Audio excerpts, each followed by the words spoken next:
Aloha, and thanks for joining me again. So, I know it's been a while since I've made a new video, and I thought I would give you a little tutorial of how I do custom sound holes. So, today I have a piece of wood. This is going to be a soundboard. Now, as you can see closely, if I get the right light there, you can see that it's outlined. I've got the shape of the uke already outlined. This is going to be a gorgeous piece of wood. Once this gets a finish on it, these lines that you're seeing here are just going to kind of blow up and show this amazing curl. But until then, this is what we have to work with. So what I need to do today is I need to identify the center point for this ukulele sound hole. In order to do that, I know that the dimensions of my design is about 71 inches tall. So, and that the neck of a sound of my concert ukuleles don't come down much further than 45. Not the necks, excuse me. The fretboards don't come down much more than 45 millimeters from the unit.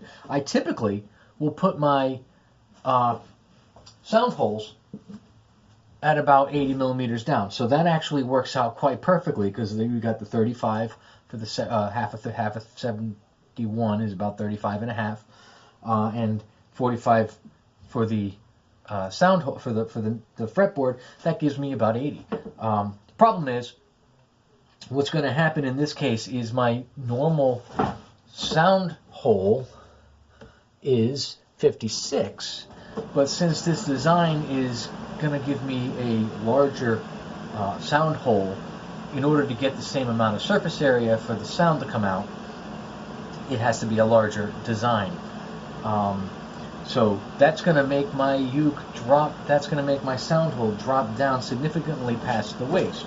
So I'm going to have to shift this up a little bit of my normal 80 millimeter position in order to accommodate for that larger sound hole.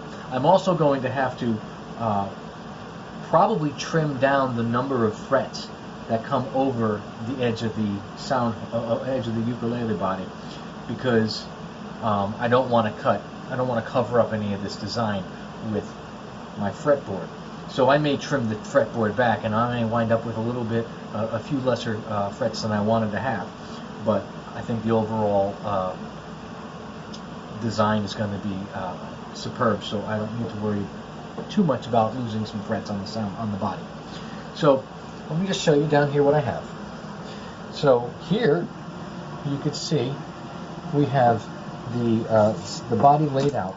Now if I've already measured this down, and if I measure this down to about 80, you'll see I've already got a mark, a couple marks here. So my 80 mark is about there. Okay, so I have 56 typically.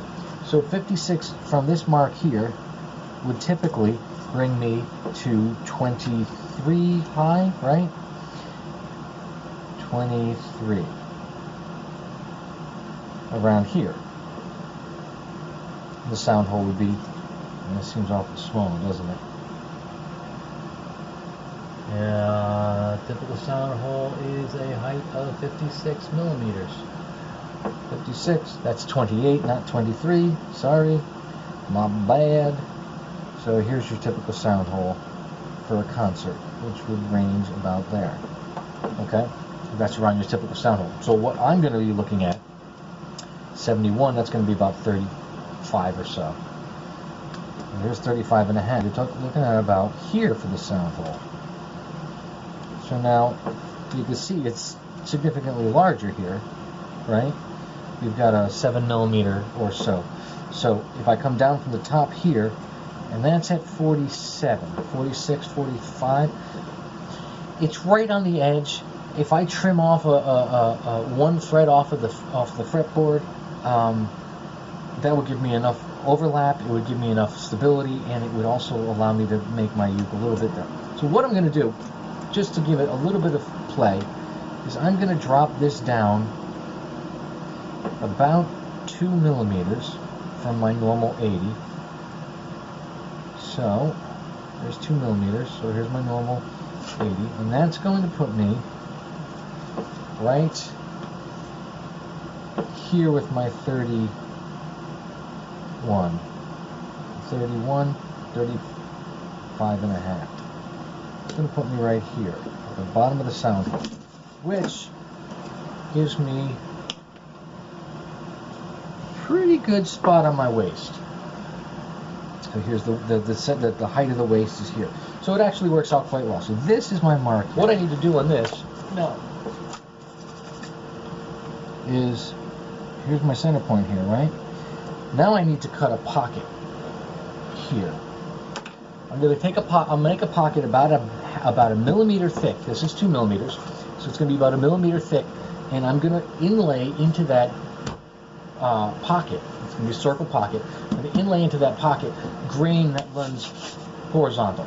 Now that makes this section of the uke laminated, which is going to help create stability and strength for that design, because if it's without that stability and strength, the design would just break apart with a thin 2 millimeter piece of wood. So I'm going to go cut this pocket out of this. It's going to be a round circle pocket, 1 millimeter deep.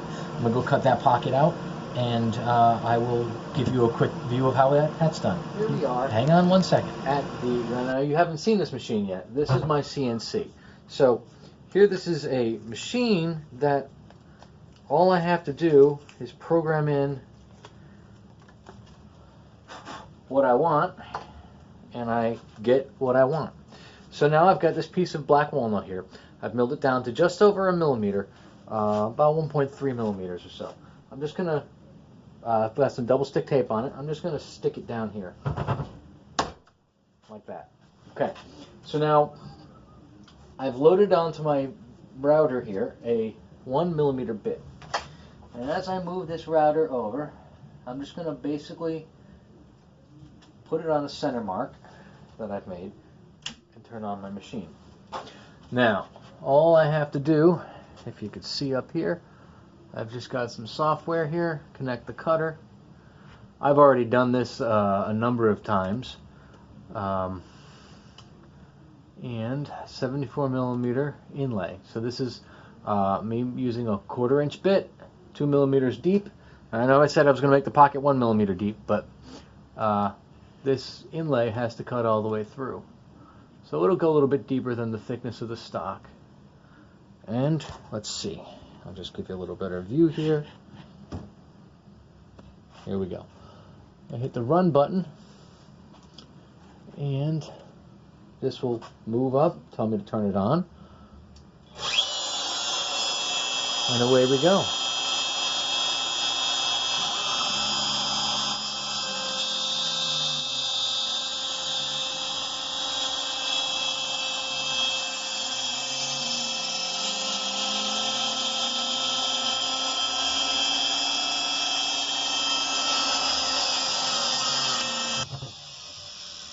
Okay, so I got a little bit of the tape, the adhesive tape on here. I just like to take that off. I can take it off with some denatured alcohol later. It comes off pretty easily. Now, as you can see, it's finished cutting through. And you see how easy that breaks? Okay, because that's why I am actually doing this reinforcement, because this is you know, it's a little thinner than it would be, but it breaks very easy right on the grain, and that's because the vertical grains aren't as strong as the horizontal grains. See, so I need to have horizontal and vertical grains on my sound hole cutout in order to create some stability. So I have to very carefully take my inlay out off this thing here, and then lay it flat, and the tape just rolls right off. So now that I've got the insert set up for this, I need to create a pocket that this will fit in. Now this is a little bit proud of the unit, so this is going to be my front. I got my lines right up the edges, all that stuff. But I need to create a pocket on the back side of this, right? So fortunately, I don't have to do any special alignment with this because it's a circle. The sound hole cutout, I'm going to have to do get this sucker perfectly straight to the alignment, to the bed, because it's going to wind up crooked if I don't get it perfectly aligned. So this is going to be a 1/2 millimeter deep. And I'm using an 1/8 inch bit here as well. So it's not the most efficient bit. I could use a 1/4. I've got it all lined up right where I want it. I can hit the run button. And you see it shot up vertically.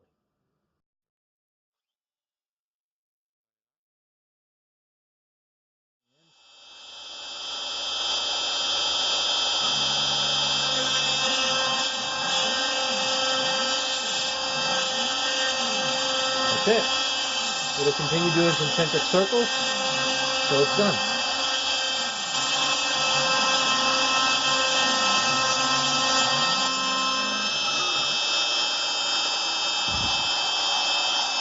Okay. So now I have paused my unit. I could keep it going, but I wanted to make sure and see how, oh, that's perfect. So I have it deep enough. So I didn't want to make it too deep. I have another pass I can do. It'll make it a little bit deeper, but this is the perfect fit at this point. So I'm done. I could turn off my unit.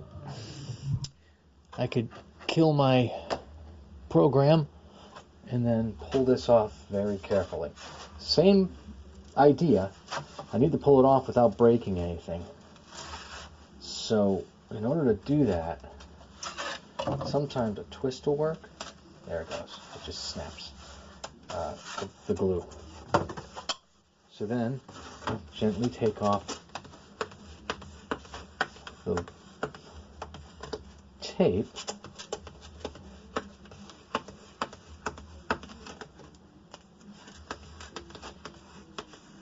And, see? So you can't see it now. But back here, we'll be able to put this insert cross grain wise, like that, and it'll create a nice strong laminate. So let's go do that. Climate controlled room, and as you can see a little bit better now, my pocket has been completely milled out, and I've marked the grain direction on my piece of wood here. Okay, you can actually feel it. You feel it. It's the weakest that way, and it's the strongest this way. So I like to mark it so I know and I don't have any questions. Now, as you can see, if I line that up with the grain here, I could glue that right back in. Once I glue it in, once I get some glue on there, I have a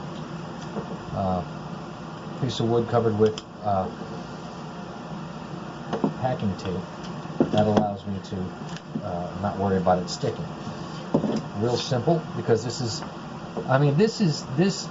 inlay is not the tightest inlay I make. For my headstock inlays and other things like that, I have more tighter controls on my inlays. But for this, I don't need it to be super perfect as far as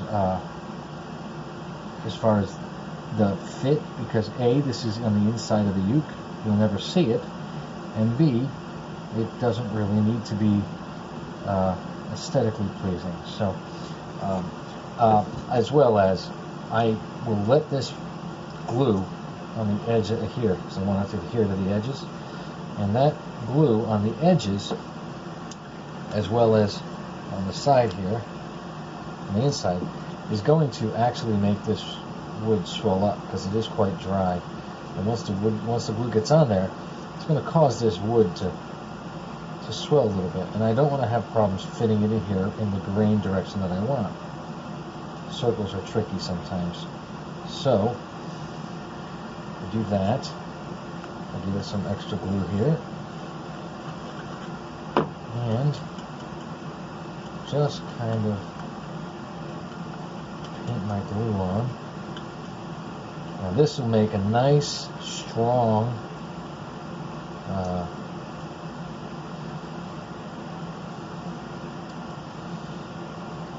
surface for me to create my custom sound hole. Now, make sure I get glue all up on the edges there. Glue coming out, not a big deal. Not enough glue, big deal. can't tell you how many times I've realized that I could have used more glue and didn't, and then you wind up with problems later. So the more glue you use, you can't use too much glue. Now you can see it's a pretty good fit actually, and once this glue sets, we'll be all set. A few weights on top of there.